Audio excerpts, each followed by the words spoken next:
শিক্ষার্থী বন্ধুরা সবাই আশা করি আপনারা ভালো আছেন। তো আজকে আমি আপনাদেরকে ভয়েস শিখাবো কিভাবে অ্যাক্টিভ ভয়েস থেকে প্যাসিভ ভয়েস করতে হবে, সেটা আজকে আমরা শিখে নিব।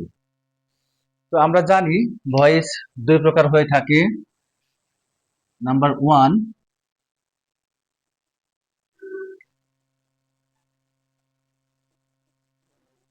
Active voice.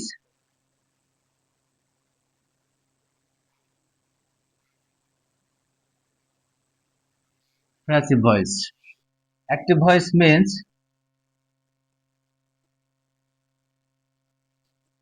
কর্তৃবাচ্য, passive voice means কর্মবাচ্য। যেই ভয়েসে কর্তা প্রধান তাকে বলা হয় অ্যাক্টিভ ভয়েস, আর যেই ভয়েসে কর্মপ্রধান তাকে বলা হয় প্যাসিভ ভয়েস। তো আমরা এখন দেখে নিব আমরা কিভাবে একটি অ্যাক্টিভ ভয়েসকে প্যাসিভ ভয়েস চেঞ্জ করতে পারি।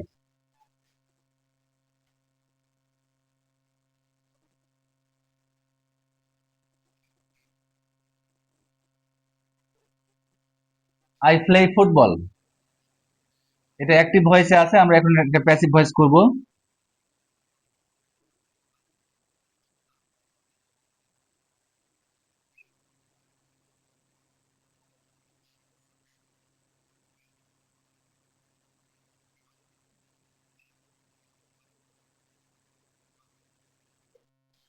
Football is played by me, football আমার দ্বারা খেলা হয়। উপরে বলেছে আমি ফুটবল খেলি, আর নিচে বলছে আমার দ্বারা ফুটবল খেলা হয়।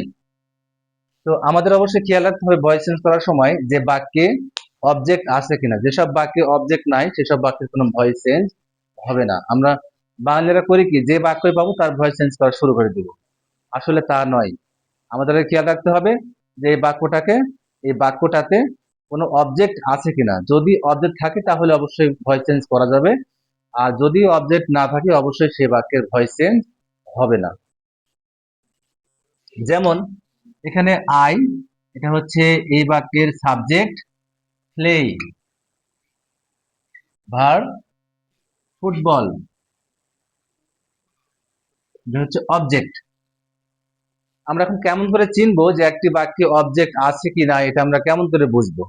আমরা একটি ভার্বকে প্রশ্ন করব কি বা কাকে দ্বারা, কি অথবা কাকে দ্বারা প্রশ্ন করব। যেমন আই প্লে মানে আমি খেলি। এখন যদি প্রশ্ন করি কি দ্বারা, কি খেলি, ডান দিকে উত্তর আছে ফুটবল, ফুটবল খেলি। তাহলে ফুটবল হচ্ছে প্লে ভার্বের অবজেক্ট। কিন্তু আমি এখন যদি আরেকটা বাক্য লিখি, আপনারা দেখেন I play in the field,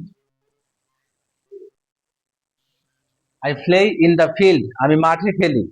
এখানে I subject, play verb, in the field এটা একটা অ্যাডভার্ব বোঝাচ্ছে, এটা একটা স্থান। এখানে কোনো অবজেক্ট নেই, তো যেহেতু এই বাক্যের কোনো অবজেক্ট নেই, সুতরাং এই বাক্যটা ভয়েস চেঞ্জ হবে না। আশা করি বুঝতে পেরেছেন।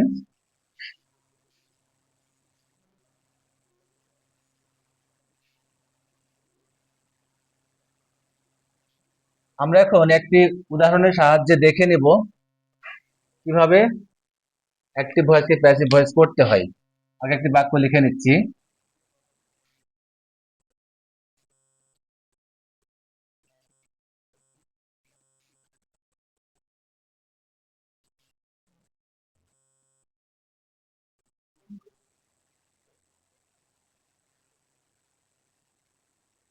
রাইট আ পোয়েম,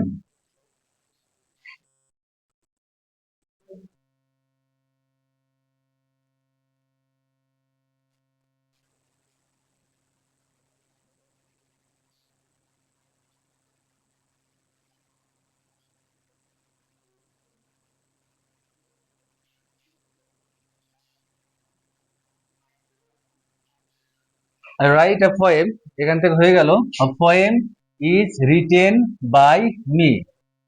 আমরা এখন নিয়মগুলো রেখে দিচ্ছি কেমন করে এই প্যাসিভ ভয়েসটা হলো।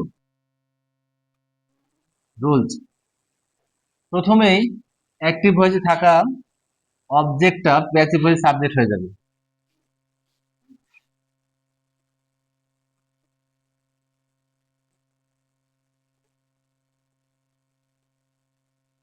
আ পোয়েম, এটা ছিল অ্যাক্টিভ ভয়েসের অবজেক্ট, এটা এখন প্যাসিভ ভয়েসে হয়ে যাবে সাবজেক্ট।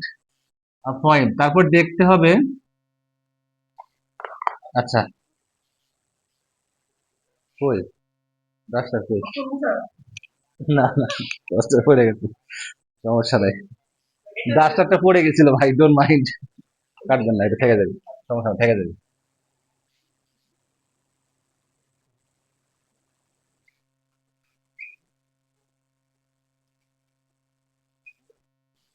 অ্যাক্টিভ ভয়েসের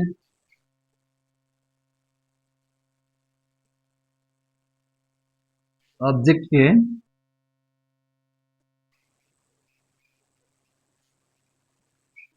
প্যাসিভ ভয়েসের সাবজেক্ট আকারে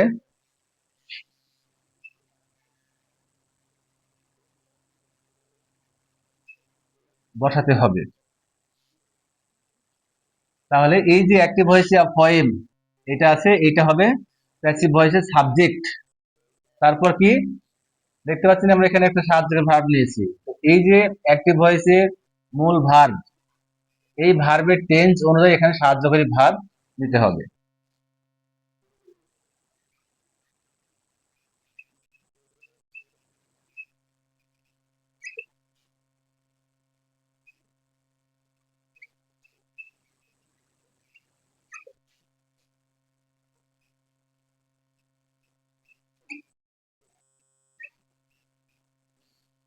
অ্যাক্টিভ ভয়েসের মূল ভার্বের টেন্স অনুযায়ী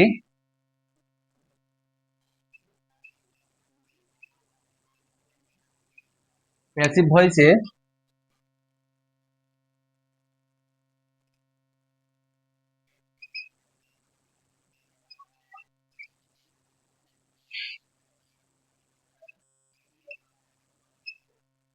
সাহায্যকারী ভার্ব বসবে। যেমন এখানে অ্যাক্টিভ ভয়েসে যে মূল ভার্ব রাইট, এই ভার্বের টেন্স অনুযায়ী এখানে সাহায্যকারী ভার্ব বসেছে। অবশ্যই এখানে টেন্স খেয়াল করতে হবে যে এই ভার্বটা কোন টেন্সে আছে, প্রেজেন্ট, পাস্ট নাকি ফিউচার। যদি এটা প্রেজেন্ট টেন্স হয় তাহলে প্রেজেন্ট ইনডেফিনিট টেন্স হলে এখানে বসবে এম, ইজ, আর। যদি এটা পাস্ট ইনডেফিনিট টেন্স হয় তাহলে এখানে বসবে ওয়াজ, ওয়্যার। যদি এখানে ফিউচার টেন্স হয় তাহলে এখানে বসবে উইল বি। যদি এখানে থাকে প্রেজেন্ট কন্টিনিউয়াস টেন্স তাহলে এখানে বসবে am being, is being, are being. যদি এরকম ভাবে আমাদেরকে কি করতে হবে, আমাদেরকে এখানে সাহায্য ভার্ব নিতে হবে। তো আমরা এভাবে যেহেতু বাক্য এই ভার্বটা প্রেজেন্ট ইনডেফিনিট টেন্স ছিল, তাই আমরা এখানে একটি সাহায্যকারী ভার্ব ইজ নিয়েছি।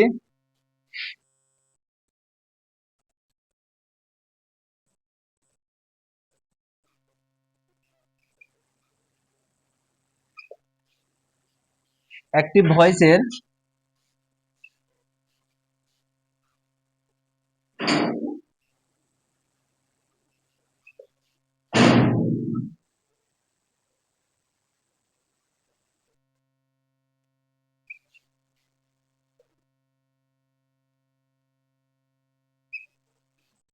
তারপরে অ্যাক্টিভ ভয়েসের যে মূল ভার্ব আছে এই ভার্বের পাস্ট পার্টিসিপল ফর্ম বসবে।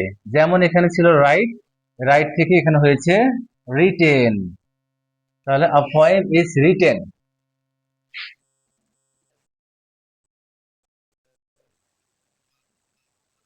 তারপরে বাই বসবে, সূত্রের বাই।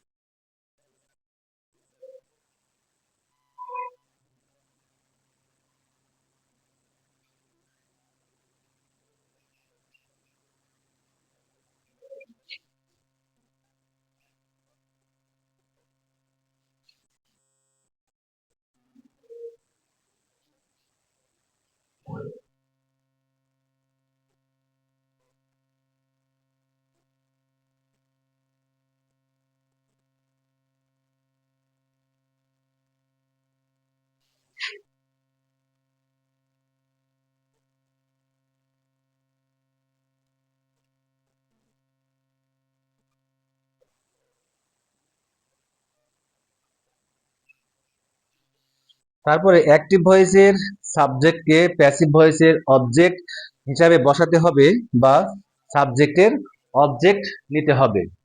যেমন এখানে ছিল আই, আমরা আই থেকে মি নিয়েছি, তাহলে I write a poem, a poem is written by me. আমরা এভাবে ভয়েস চেঞ্জ করতে পারি।